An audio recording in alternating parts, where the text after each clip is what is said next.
नमो नारायण। आज हम सुनेंगे श्री सत्यनारायण व्रत कथा। कथा की समाप्ति में कमेंट बॉक्स में नमो नारायण अवश्य लिखना। आइए सुनते हैं श्री सत्यनारायण व्रत कथा। एक समय नैमिषारण्य तीर्थ में सैन्यक आदि 88,000 ऋषि मुनियों ने श्री सूत जी से पूछा, हे प्रभु, इस कलयुग में वेद विद्या रहित मनुष्यों को प्रभु भक्ति किस प्रकार मिलेगी तथा उनका उद्धार कैसे होगा। इसीलिए हे मुनिश्रेष्ठ, कोई ऐसा तप कहिए जिसे थोड़े समय में पुण्य प्राप्त हो तथा मनवांछित फल मिले। वह कथा सुनने की हमारी इच्छा है। श्री सूत जी बोले, हे वैष्णवों, मैं पूज्य, आप सब ने प्राणियों के हित की बात पूछी है। अब मैं उस श्रेष्ठ व्रत को आप लोगों से कहूँगा, जिस व्रत को नारद जी ने लक्ष्मी नारायण से पूछा था और लक्ष्मीपति ने मुनि श्रेष्ठ नारद जी से कहा था। सो ध्यान से सुनो। एक समय योगीराज नारद जी दूसरों के हित की इच्छा से अनेक लोकों में घूमते हुए मृत्यु लोक में आ पहुंचे। यहाँ अनेक योनियों में जन्मे हुए प्राय सभी मनुष्यों को अपने कर्मों द्वारा अनेकों दुखों से पीड़ित देखकर सोचा कि इस यत्न के करने से निश्चय ही प्राणियों के दुखों का नाश हो सकेगा। ऐसा मन में सोचकर विष्णु लोक को गए। वहां श्वेतवर्ण और 4 भुजाओं वाले देवों के इस नारायण को देखकर, जिसके हाथों में शंख चक्र गदा और पदा थे तथा वरमाला पहने हुए थे, स्तुति करने लगे, हे भगवान, आप अत्यंत शक्ति से संपन्न हैं। मन तथा वाणी भी आपको नहीं पा सकती।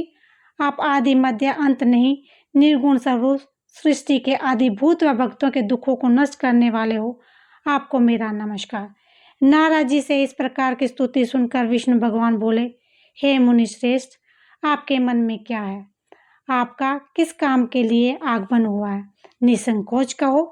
तब नारद मुनि बोले, मृत्युलोक में सब मनुष्य जो अनेक योनियों में पैदा हुए हैं, अपने अपने कर्मों के द्वारा अनेक प्रकार के दुखों से दुखी हो रहे हैं। हे नाथ, मुझ पर दया करते हुए बताइए कि उन मनुष्यों को सब दुख थोड़े से प्रयत्न में कैसे दूर हो सकते हैं। हे नारद, मनुष्यों की भलाई के लिए तुमने बहुत अच्छी बात पूछी है। जिस काम के करने से मनुष्य मोह से छूट जाता है, वह मैं कहता हूँ, सुनो। बहुत पुण्य देने वाला तथा स्वर्ग तथा मृत्यु लोक दोनों में दुर्लभ एक उत्तम व्रत है। आज मैं प्रेम वंश होकर तुमसे कहता हूँ। सत्यनारायण का यह व्रत अच्छी तरह विधि पूर्व करके मनुष्य आयु प्रयत्न तथा सुख भोग कर मरने पर मोक्ष प्राप्त को होता है। श्री भगवान के वचन सुनकर नारद मुनि बोले, उस व्रत का फल क्या है, क्या विधान है और किसने यह व्रत किया और किस दिन यह व्रत करना चाहिए, विस्तार से बताएं। भगवान बोले, दुख सुख आदि को दूर करने वाला, धन धान्य को बढ़ाने वाला, सौभाग्य तथा संतान देने वाला, यह व्रत सब स्थानों पर विजयी करने वाला है। भक्ति और श्रद्धा के साथ किसी भी दिन मनुष्य शाम के समय ब्राह्मणों और बंधुओं के साथ श्री सत्यनारायण की धर्मपरायणता होकर पूजा करे। भक्ति भाव से नैवेद्य केले का फल, घी, दूध और गेहूं का चूर्ण सवा लें। गेहूं के अभाव में साठी का चूर्ण, शक्कर तथा गुड़ लें। सब भक्षण योग पदार्थ जमा करके भगवान के अर्पण कर दें तथा बंधुओं सहित ब्राह्मणों को भोजन कराएं। उसके बाद स्वयं भोजन करें। नित्य गीता आदि का आचरण कर सत्यनारायण भगवान का स्मरण करते हुए समय व्यतीत करें। इस तरह व्रत करने पर मनुष्य की इच्छा निश्चय पूरी होती है। विशेषकर कलिकाल में भूमि पर यह मोक्ष का सरल उपाय है। दूसरा अध्याय। सूत जी बोले, हे ऋषियों, जिसने सबसे पहले इस व्रत को किया है उसका इतिहास कहता हूँ, ध्यान से सुनो। सुंदरकाशीपुरी नगरी में एक अत्यंत निर्धन ब्राह्मण रहता था। वह भूख और प्यास से बेचैन हुआ नित्य पृथ्वी पर घूमता था। ब्राह्मणों से प्रेम करने वाले भगवान ने ब्राह्मणों को दुखी देखकर बूढ़े ब्राह्मण का रूप धारण करके उसके पास जो आदर से पूछा, हे विप्रो, नित्य दुखी हुए पृथ्वी पर क्यों घूमता है? हे श्रेष्ठ ब्राह्मण, यह सब मुझे कहो, मैं सुनना चाहता हूँ। ब्राह्मण बोला, मैं निर्धन ब्राह्मण हूँ, भिक्षा के लिए पृथ्वी पर घूमता हूँ। हे भगवान, यदि आप इसका उपाय जानते हो तो कृपा करो। वृद्ध ब्राह्मण बोला, सत्यनारायण भगवान मनवांछित फल देने वाले हैं, इसीलिए हे ब्राह्मण, तू उसका पूजन कर, जिसके करने से मनुष्य सब दुखों से मुक्त होता है। ब्राह्मण को व्रत का विधान बताकर बूढ़े ब्राह्मण का रूप धारण करने वाले सत्यनारायण अंतर्ध्यान हो गए। जिस व्रत को वृद्ध ब्राह्मण ने बताया मैं उसका अवश्य करूँगा। यह निश्चय करने पर उसे रात को नींद भी नहीं आई। वह सवेरे उठकर सत्यनारायण के व्रत का निश्चय कर भिक्षा के लिए चला। उस दिन उसको भिक्षा में बहुत धन मिला, जिसे बंधु बांधवों के साथ उसने सत्यनारायण का व्रत किया। इसके करने से वह ब्राह्मण सब दुखों से छूटकर अनेक प्रकार की संपत्तियों से युक्त हुआ। उस समय वह ब्राह्मण हर मास व्रत करने लगा। इस तरह सत्यनारायण भगवान के व्रत को जो करेगा वह सब पापों से छूटकर मोक्ष को प्राप्त होगा। आगे जो पृथ्वी पर सत्यनारायण का व्रत करेगा वह मनुष्य सब दुखों से छूट जाएगा। नारद जी ने नारायण को कहा, यह व्रत मैंने तुमसे कहा है, हे विप्रो, मैं अब और क्या कहूँ। ऋषि बोले, हे मुनिवर, संसार में इस ब्राह्मण से सुनकर किस किसने इस व्रत को किया, हम सब सुनना चाहते हैं, इसके लिए हमारे मन में श्रद्धा है।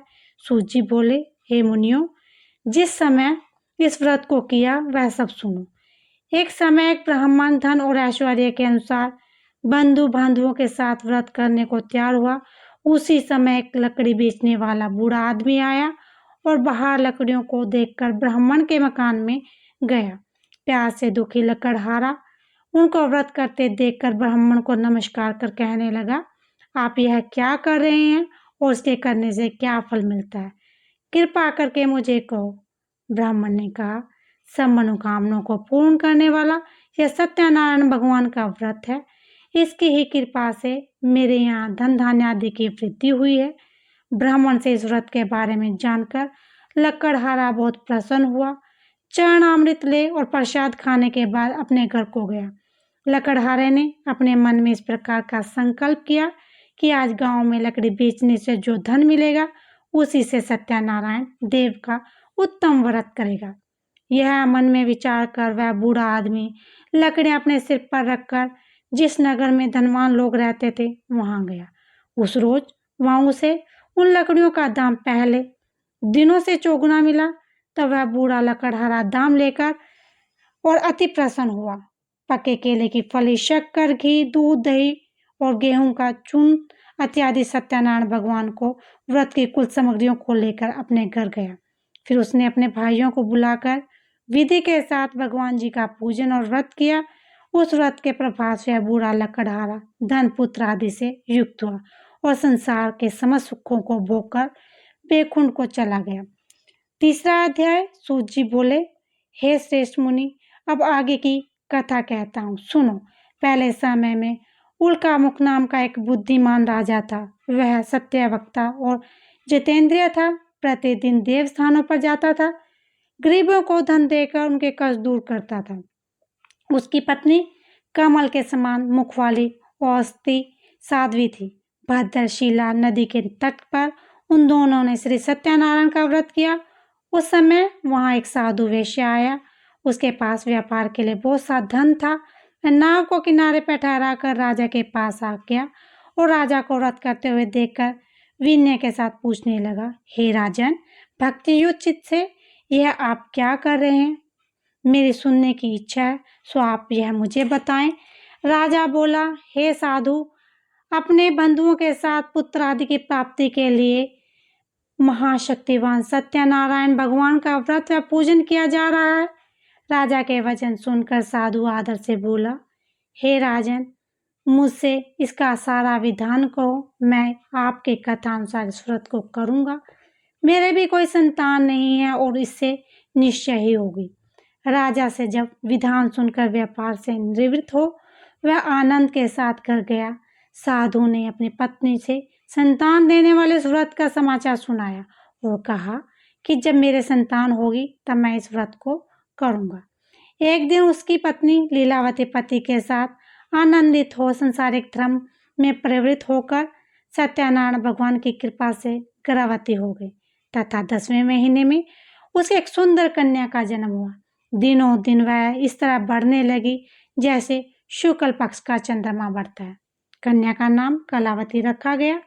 तब लीलावती ने अपने पति से कहा, आपने संकल्प किया था कि भगवान का व्रत करूंगा, अब आप उसे करिए। साधु बोला, हे प्रिय, इसके विवाह पर करूंगा। इस प्रकार अपनी पत्नी को आश्वासन देकर नगर को गया।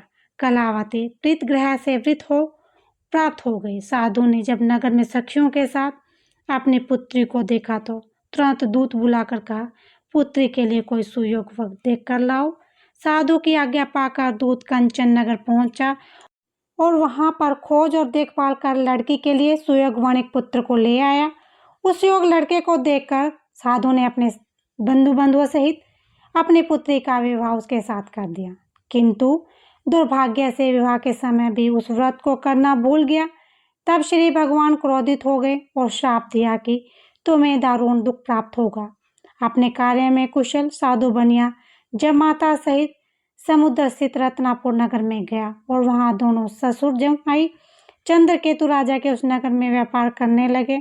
एक रोज भगवान सत्यनारायण की माया से प्रेरित कोई चोर वहां का धन चुरा ले भागा जा रहा था, किंतु राजा के दूतों को आता देखकर चोर ने घबराकर भागते हुए राजा के धन को वहीं चुपचाप रख दिया जहां वो ससुर जमाई ठहरे हुए थे। जब दूतों ने उस साधु वेश्या के पास राजा के धन को रखा देखा तो वे दोनों को बांध कर ले गए और राजा से बोले, यह दो चोर हम पकड़ लाए। तब राजा की आज्ञा से उनको कठोर कारावास में डाल दिया और उनका सारा धन छीन लिया। सत्यनारायण भगवान के श्राप द्वारा उसकी पत्नी भी घर पर बहुत दुखी हुई। उसके घर पर जो धन रखा था उसे चोर चुरा ले गए। शारीरिक व मानसिक पीड़ा तथा भूख प्यास से अति दुखी हो गई। अन्न की चिंता में कलावती एक ब्राह्मण के घर गई। वहां उसने सत्यनारायण भगवान का व्रत होते देखा। फिर कथा सुनी तथा प्रसाद ग्रहण कर रात को घर आई। माता ने कलावती से कहा, हे पुत्री, आप तक कहाँ रही? कलावती बोली, हे माता, मैंने एक ब्राह्मण के घर श्री सत्यनारायण भगवान का व्रत देखा। कन्या के वचन सुनकर लीलावती भगवान के पूजन की तैयारी करने लगी। लीलावती ने परिवार और बंधुओं सहित सत्यनारायण भगवान का पूजन किया और वर मांगा कि मेरे पति और दामाद शीघ्र घर आ जाएं। साथ ही प्रार्थना की, हम सबका अपराध क्षमा करो। सत्यनारायण भगवान इस व्रत से संतुष्ट हो गए और राजा चंद्रकेतु को स्वप्न में दर्शन देकर कहा, हे राजन, दोनों वेश्यों को प्रातः ही छोड़ दो और सारा धन जो तुमने ग्रहण किया है उन्हें दे दो, नहीं तो मैं तुम्हारा धन, राज्य, पुत्र आदि सब नष्ट कर दूंगा। राजा के ऐसे वचन कहकर भगवान अंतर्ध्यान हो गए। प्रातःकाल राजा चंद्रकेतु ने सभा में अपना स्वप्न सुनाया। फिर दोनों वणिक पुत्रों को कैद से मुक्त कर सभा में बुलाया।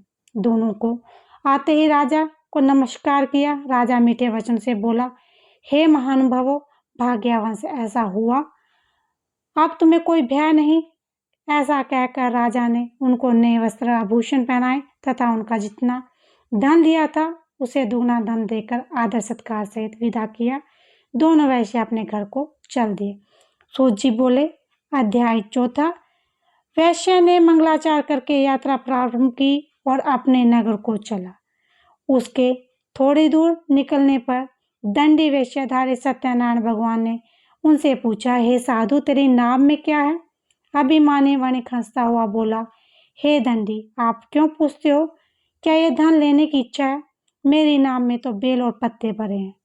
वैश्य का कठोर वचन सुनकर भगवान ने कहा, तुम्हारा वचन सत्य हो। दंडी ऐसा कहकर वहां से दूर चले गए और कुछ दूर जाकर समुद्र के किनारे बैठ गए। दंडी के जाने पर वैश्य ने नृत्य क्रिया करने के बाद नाव को ऊंची उठी देखकर अचंभा किया और नाव में बेल पत्ते आदि देकर मूर्छित हो जमीन पर गिर पड़ा। फिर मूर्छा खुलने पर अत्यंत शोक प्रकट करने लगा। माद ने कहा कि आप शोक ना करें, यह दंडी का श्राप है, अतः उनकी शरण में चलना चाहिए, तभी हमारी मनोकामना पूर्ण होगी। दामाद के वचन सुनकर दंडी के पास पहुंचा और अत्यंत भक्ति भाव से नमस्कार करके बोला, मैंने जो आपसे असत्य वचन कहे थे उनको क्षमा करो। ऐसा कहकर महान शोकातुर हो रोने लगा। तब दंडी भगवान बोले, हे वणिक पुत्र, मेरी आज्ञा से तुम्हें बार बार दुख प्राप्त हुआ, तुम मेरी पूजा से विमुख हुआ।